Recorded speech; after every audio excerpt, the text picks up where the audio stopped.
Et ça va avec, tu peux afficher Olivier, avec ce que le Seigneur a mis sur mon cœur. Va avec la force que tu as. C'est Josué, hein, vous connaissez cette parole.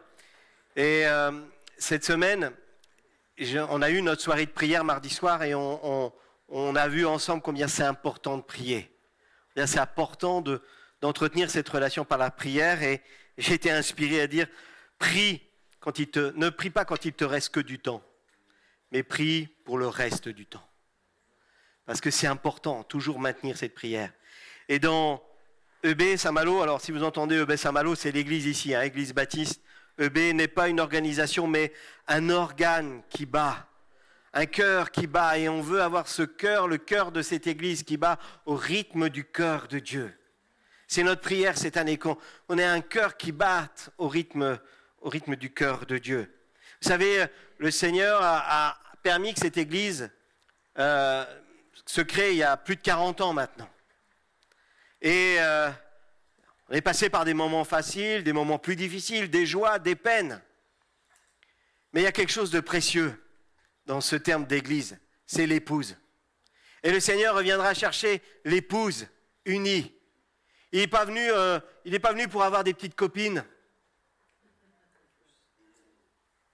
Il est venu pour chercher une église unie. Vous savez pourquoi ? Parce que dans cette histoire-là, il y a une histoire d'alliance. Et Samuel l'a dit en présentant la Sainte Seine, il y a une histoire d'alliance. Une alliance qui a été acquise au prix du sang de Jésus-Christ. Alors quand EB Saint-Malo a été créé, il y a eu des joies, il y a eu des peines. Et dimanche dernier, on avait une des fondatrices qui a 80 ans, qui était là parmi nous, qui a commencé par ouvrir son salon, comme il se passe à Combourg. Et puis à 4, 2 couples, ça a commencé à accélérer. Ça a commencé à prendre de l'ampleur. C'est jamais autant que ce qu'on espère.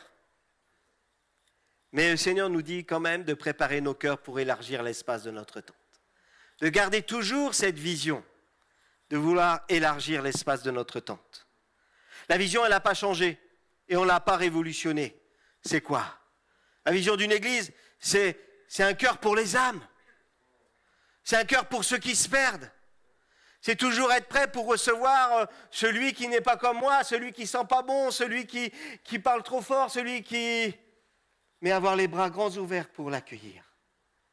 Et merci Seigneur qu'on soit tous différents parce que moi j'ai du mal avec celui qui sent pas bon.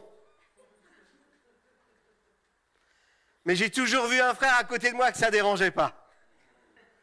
Alors moi, comme je suis différent, j'apporte différemment. Mais c'est là où il n'y a pas de premier, il n'y a pas de dernier, on a besoin de vous tous. L'église, c'est vous tous. Et Dieu vous aime autant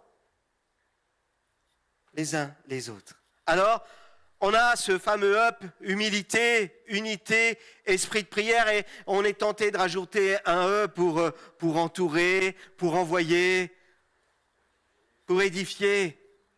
On ne limite pas. Qu'est-ce que tu as dans la tête ? Premier point, va avec la force que tu as par la foi. Ose la foi. Au début de l'année, le Seigneur m'a mis à cœur de vous parler de oser. Osons ensemble. Ose la foi. Alors peut-être j'ai entendu déjà 1001 messages sur la foi, ça y est, ça recommence. Le pasteur, il aime bien parler de la foi. Oui, mais la foi, c'est tellement important. Et on va lire, oui, encore dans Hébreu. Waouh, super. Mais on va encore se fortifier, chers frères et sœurs, parce qu'on a besoin d'être renouvelés. Alors, bien-aimés, dans la vie de Josué, cet homme de foi qui a reçu l'ordre de conduire le peuple, Dieu était bon parce qu'il lui a dit, ok, tu as vu avec Moïse combien c'était compliqué, mais à toi, je vais te dire une chose, fortifie-toi et prends courage. Va avec la force que tu as. C'est Dieu là, c'est moi qui vais te qualifier, c'est moi qui t'envoie et je vais te donner les forces nécessaires au fur et à mesure. Vous savez quoi ? La promesse, elle appelle quelque chose d'important, elle appelle l'obéissance. Et Dieu se manifeste, se réjouit dans l'obéissance. La promesse, elle nous met en route pour obéir, comme une armée. Mais des fois, nous, on est une armée un peu bizarre, un peu spéciale. L'Église, elle est capable d'avoir une armée avec tantôt un militaire qui est dans un corps d'armée, puis la semaine d'après, il est dans un autre corps d'armée, et alors qu'il commençait sa formation, non, le Seigneur veut rassembler son armée, l'édifier, la fortifier. Il a besoin aussi de la fidélité. Une des vérités qu'on trouve, c'est que nous devons saisir que Dieu, c'est Dieu qui nous qualifie, c'est Dieu qui nous appelle. Il y a un appel particulier sur chacun de nous, il donne, et il va donner au fur et à mesure des dons nécessaires pour relever, pour annoncer. Et Jésus a donné sa vie pour ça, pour que chaque jour nous soyons fortifiés, édifiés et envoyés par son amour. Une autre de ces vérités, c'est que le Seigneur appelle chacun de nous à ne pas être des spectateurs.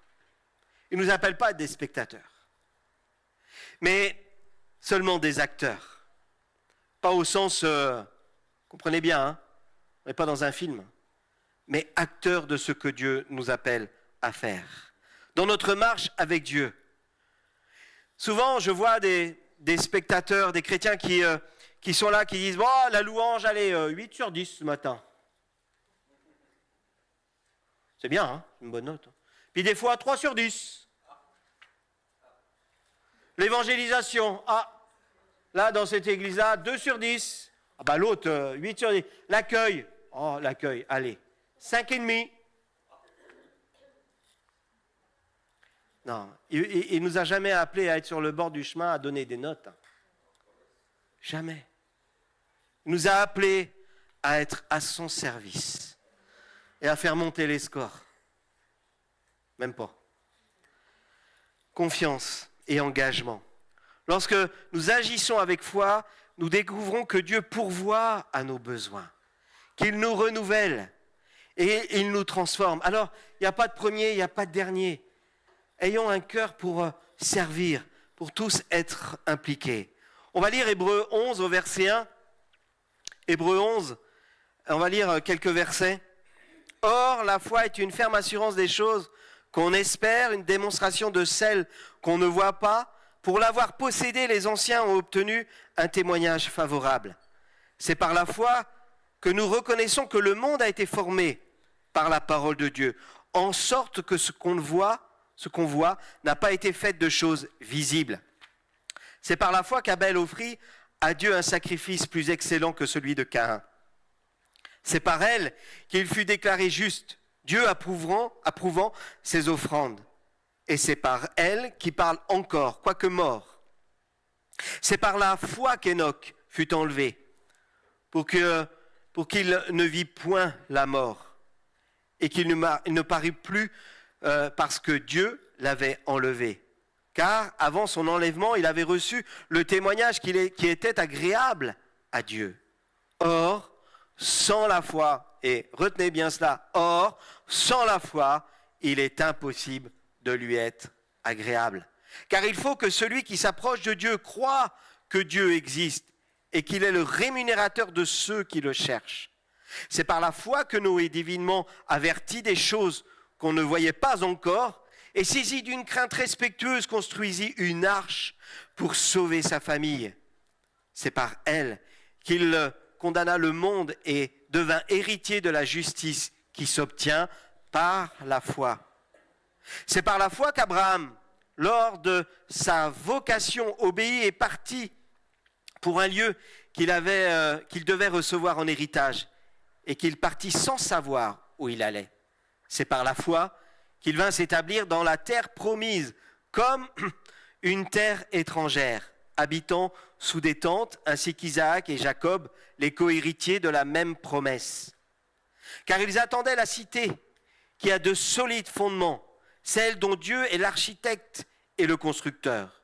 C'est par la foi que Sarah, elle-même, malgré son âge avancé, fut rendue capable d'avoir une postérité, parce qu'elle crut à la fidélité de celui qui avait fait la promesse. C'est pourquoi, d'un seul homme, déjà usé de corps, naquit une postérité nombreuse, comme les étoiles du ciel et comme le sable, qui est sur le bord de la mer et qu'on ne peut compter. Alléluia. Cet après-midi, travaux pratiques, on va tous à la plage, on compte le sable. Pour réaliser cette parole, Dieu a voulu qu'Abraham ait une postérité aussi nombreuse et plus nombreuse encore que le sable, qu'on ne puisse compter. Et c'est par la foi qu'il s'est mis en route. Dans le livre des Hébreux, il est écrit en 362 à peu près, avant Jésus-Christ. Je ne sais pas pourquoi j'écris après. Soit 31 ans au début de l'Église, et est compliqué de voir que ce livre est écrit non pas par un homme, mais vraiment construit par l'Esprit de Dieu. Et l'Église, à ce moment-là, lorsqu'ils reçoivent ces paroles, l'Église est sous tension. Il y a des guerres, il y a des disputes, il y a un gouvernement autour qui ne sait pas trop comment faire et quoi faire. Ça nous rappelle quelque chose. En fait, il y a une pression sociale, il y a une pression politique qui est là, et ça tourne la tête à tout le monde. Il y a des conséquences aussi sur la foi des chrétiens, parce que les chrétiens aussi commencent à douter en disant « mais je m'y retrouve plus, qu'est-ce qui se passe? Je suis un peu perdu. » Il y a leur foi, la foi qui est en plateau, qui stagne. Alors, ils vont être interpellés par ces écrits. Et alors que la Bible nous dit de progresser, d'aller de progrès en progrès, malheureusement, certains chrétiens, du coup, se sont refroidis à cause de cela, et la paresse spirituelle s'est installée. Il y a une espèce de paraître qui est là, il y a des religieux qui sont là, mais le feu à l'intérieur s'est éteint. Alors, l'humilité, elle est là, mais elle a une forme d'apparence qui ressemble à de la religion. Et là, ce passage, ce livre des Hébreux nous invite à retrouver le feu du premier amour, la passion pour Christ. Beaucoup consomment, mais peu alimentent. Il y a des tensions, des guerres autour d'eux, et une hostilité pesante contre les premiers chrétiens. On a vu aussi des persécutions s'installent dans le pays.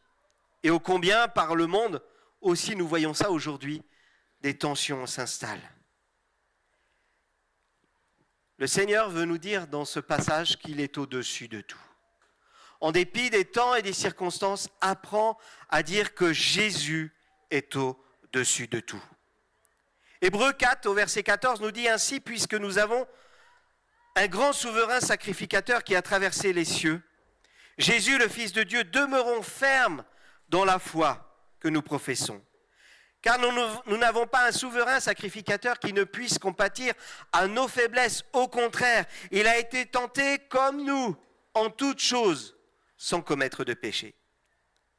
Un appel pour nous ce matin. Approchons-nous donc avec assurance du trône de la grâce, afin d'obtenir miséricorde et de trouver grâce après avoir été secourus dans nos besoins.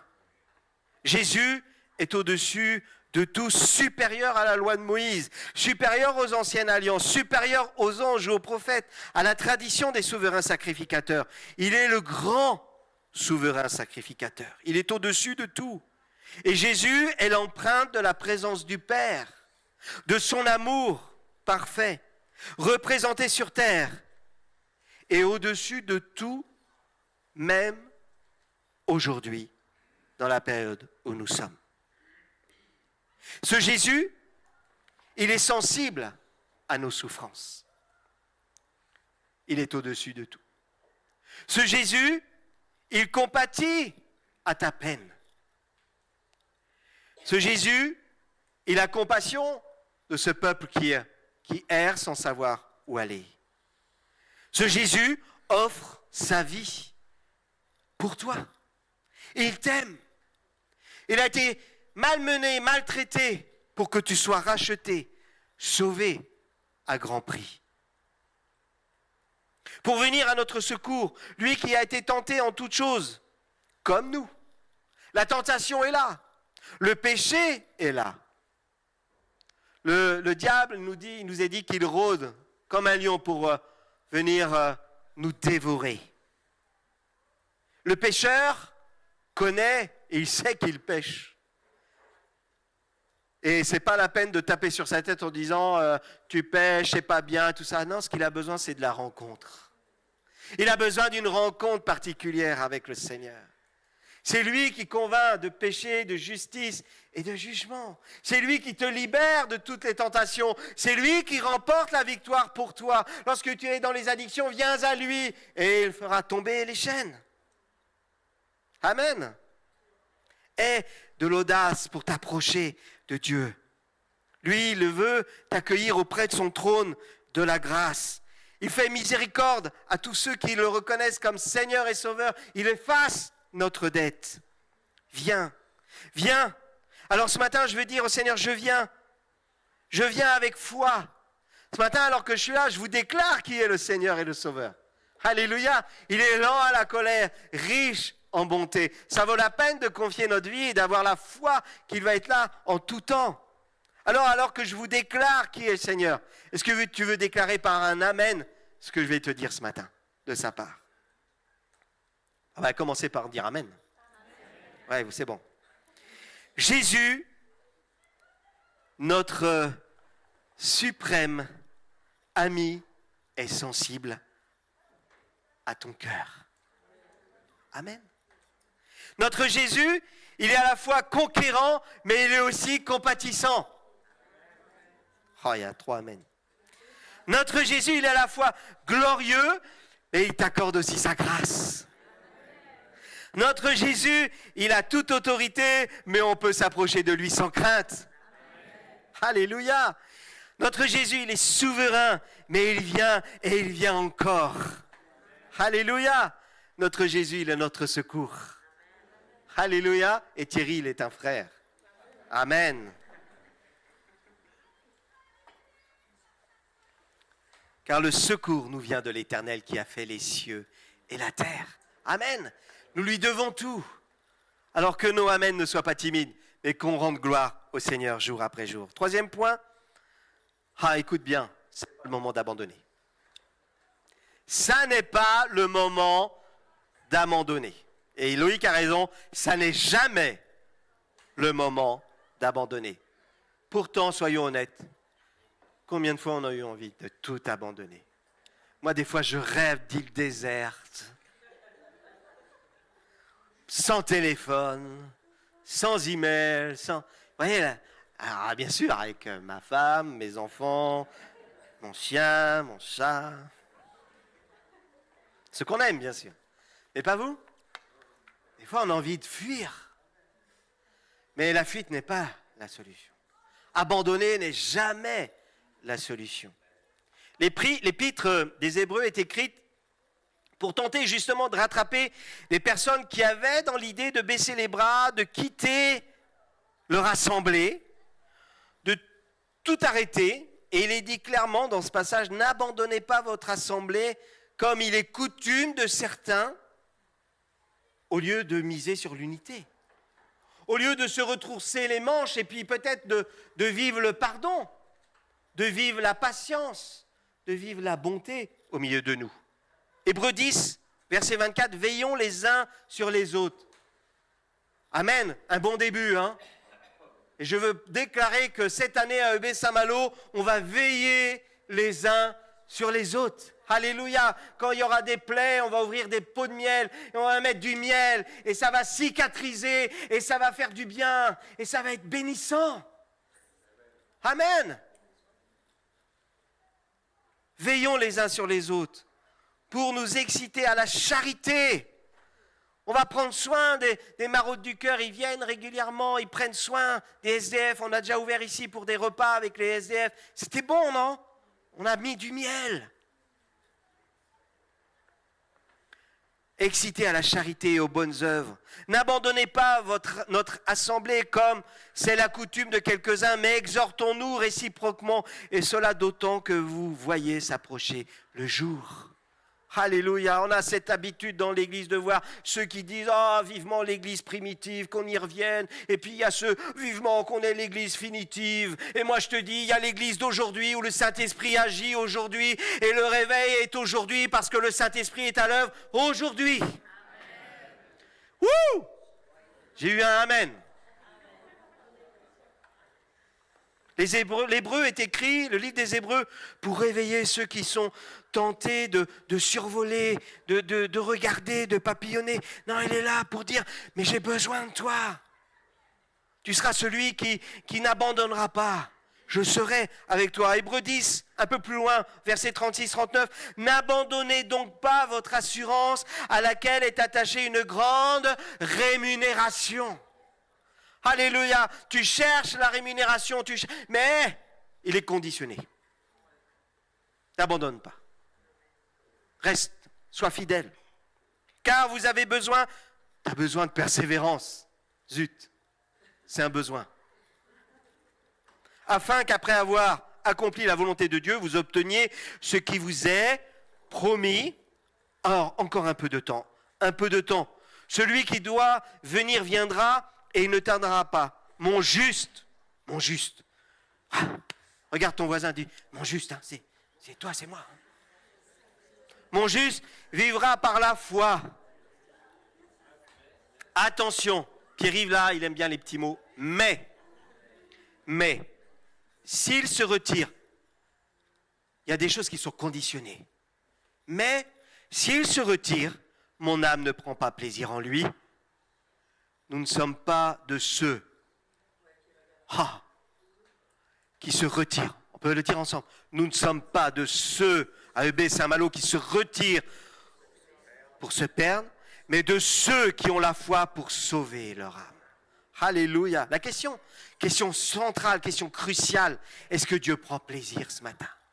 Est-ce que Dieu prend plaisir à l'action, à ta fidélité, aux fruits que tu portes ? Est-ce que Dieu prend plaisir ? Il y a une grande rémunération à cela. Dieu veut prendre plaisir, tu es précieux. Ce qu'il a mis en toi, il le jalouse. Le Saint-Esprit, c'est précieux.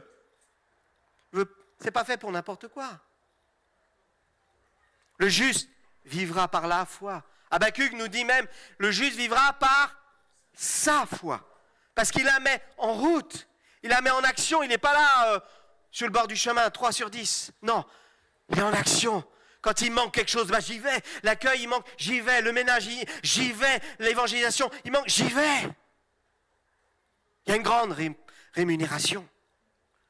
Ce livre des Hébreux, encore, il est question de clan. Moi, je suis de Pierre, moi, je suis de Paul. Vous connaissez, hein ? Vous connaissez ces mots.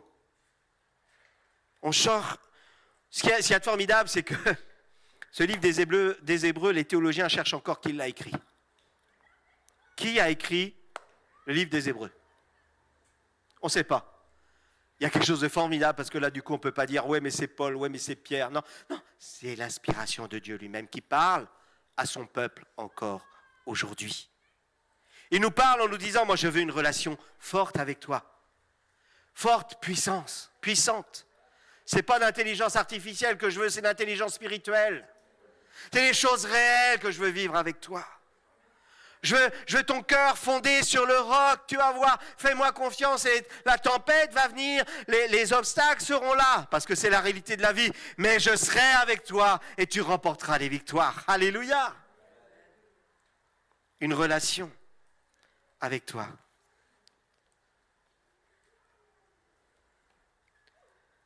Hébreux 11 nous parle d'avancer spirituellement. C'est par la foi que nous reconnaissons, verset 3, c'est par la foi que nous reconnaissons que le monde a été formé. C'est par la foi ce matin que nous pouvons nous lever et dire « Seigneur, me voici ». Un autre point, la volonté de Dieu, elle active ma foi. Elle active ma dépendance à lui. La foi, elle me met en route. Le relâchement peut te faire perdre ce que tu as acquis. Ne nous relâchons pas. Je veux déclarer que cette année à EB Saint-Malo, on va être renouvelés ensemble. On ne va pas se relâcher. On a commencé, cet été, là, les visiteurs, ils ont dit, mais vous n'êtes pas en vacances à EB Saint-Malo ? Ben non, on s'en est même rajouté, on a intercédé, prié dès 7h le matin, 8h le matin. n'est-ce pas? Pas pour faire joli, hein, mais pour entendre la voix de Dieu. Oui, on a des projets, on veut agrandir l'église, on veut de la place, on veut ouvrir à Combourg, on a des choses, mais ce qui nous tient à cœur, c'est surtout ce que Dieu veut. C'est ça notre moteur, l'intercession. Alors, il y a une interpellation aussi à Hébreux 13 au verset 7, « Critiquez vos conducteurs qui vous ont annoncé la parole de Dieu. » Non. Soutenez vos conducteurs qui vous ont annoncé la parole de Dieu. Considérez quelle a été la fin aussi de ceux, et jusqu'à la fin de leur vie, et imitez leur foi. Jésus-Christ est le même hier, aujourd'hui et éternellement. Alléluia. On a une équipe de louanges qui nous fait du bien. Encouragez-les. Encouragez-les. Encourageons-nous à être des adorateurs qui adorent en esprit et en vérité. Moi, j'ai dit souvent à Ali, qui est responsable, moi, ça ne m'intéresse pas d'avoir des bons techniciens. Ça ne m'intéresse pas d'avoir les meilleurs accords. Ça ne m'intéresse pas d'avoir la meilleure technique. Ce que je demande, c'est que le Seigneur demande, c'est d'avoir des adorateurs qui adorent en esprit et en vérité. Alléluia. Alors, allons les voir et encourageons-les à dire, « Hey, je prie pour toi. Je veux que tu sois un moteur quand tu vas louer, quand tu vas voir Loïc, Samuel, les prédicateurs, Guillaume, allez les voir, pas juste dire, ah, c'était bien, non, ça me fortifie, ça m'encourage. » Dernier point, pendant que l'équipe s'approche, avoir des déclarations de foi. Avoir des déclarations de foi, on va faire un peu de grec ce matin, vous êtes prêts? Dans la parole de Dieu, il y a des poèmes. En grec, c'est poéma. Poéma, c'est beau, hein? Le poéma, c'est comme le épagélia, c'est lié avec la promesse. Poéma, dans la parole de Dieu, c'est quelque chose qui annonce de la parole de Dieu des promesses. Et souvent, ils ont été rédigés, on en a fait des poèmes. Mais poéma, c'est quelque chose de bon, du miel. On va ouvrir un pot de miel qui va faire du bien. Et vous savez pourquoi? Parce que c'est les promesses qui viennent de Dieu. Et les promesses de Dieu sont bonnes pour tous ceux qui les reçoivent. Alléluia! On est là pour les recevoir ce matin. Épagélia, c'est la déclaration. On est là pour déclarer de la part de Dieu. Déclarer les promesses de Dieu, ce qu'il a promis. Je sais que pour certains, pour beaucoup même, pour tous, j'espère, vous avez reçu des promesses de Dieu. Alléluia. Certains, des fois, ont oublié ces promesses. Je priais que Dieu vous rappelle cette promesse. Peut-être tu dis, mais quelle est ma promesse à moi? C'est quoi la promesse que j'ai reçue? Je vais te faire part de celle que j'ai, moi, sur mon cœur depuis longtemps. Jérémie 29, 11. Celle-là, je la livre souvent parce qu'elle m'a soutenu pendant 5 ans. Pas 5 mois, pas 5 jours, 5 ans de ma vie de désert. J'avais dit au Seigneur, le jour où je suis revenu à lui, j'ai dit, je te donne ma vie. Bon, j'avais fait une liste. Hein. Donne-moi une femme, donne-moi du travail. Dieu a tenu sa promesse. Et moi, j'ai dit, comme j'étais cuisinier à l'époque, j'ai dit, demain, je démissionne. Alors, j'avais un bon revenu, un bon poste. J'étais cuisinier depuis quelques années.